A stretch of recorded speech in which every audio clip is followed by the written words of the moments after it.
ایک دفعہ کا ذکر ہے کہ ایک چھوٹے سے شہر میں زید نام کا لڑکا رہتا تھا۔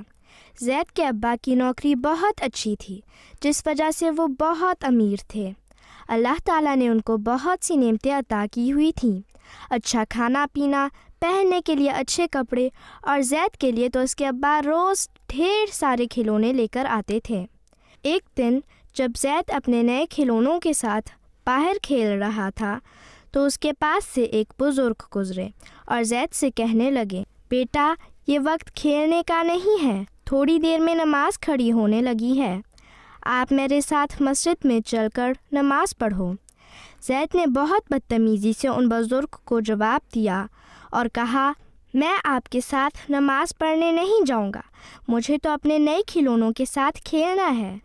اس پر ان بزرگ نے زید کو سمجھانے کی کوشش کی کہ دیکھو بیٹا، یہ سب کھلونے آپ کو کس نے دیے ہیں؟ اللہ تعالیٰ نے دیے ہیں نا، تو آپ کو ان سب چیزوں کے لیے اللہ تعالیٰ کا شکر ادا کرنا چاہیے، اور اللہ تعالیٰ کا شکر ادا کرنے کا بہترین طریقہ نماز ہے۔ اس سے خدا تعالیٰ آپ سے خوش بھی ہوگا اور آپ کو مزید کھلونے دے گا۔ زید نے ان بزرگ آدمی کی ایک نہ سنی اور جواب دیا، یہ کھلونے تو مجھے میرے ابو خرید کے دیتے ہیں، میں تو نماز نہیں پڑھتا، پھر بھی مجھے اتنا کچھ مل جاتا ہے، میں کیوں نماز پڑھوں پھر؟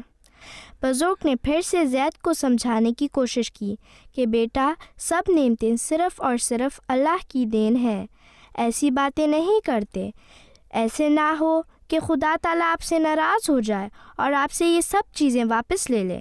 زید نے اب بھی ان بزرگ کی باتوں پر دھیان نہیں دیا اور پھر سے اپنی کھیل میں لگ گیا۔ وہ بزرگ وہاں سے اکیلے ہی نماز کے لیے چلے گئے۔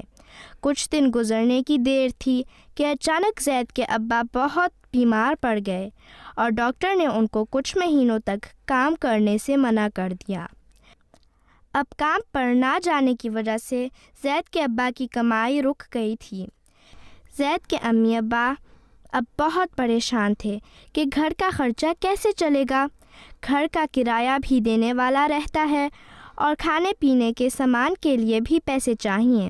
کچھ دیر سوچنے کے بعد زید کے ابا نے گھر کی کچھ چیزیں بیچنے کا فیصلہ کیا اور زید سے کہا، بیٹا گھر کا خرچہ پورا کرنے کے لیے آپ کے کھلونے بھی ہمیں بھیجنے پڑیں گے۔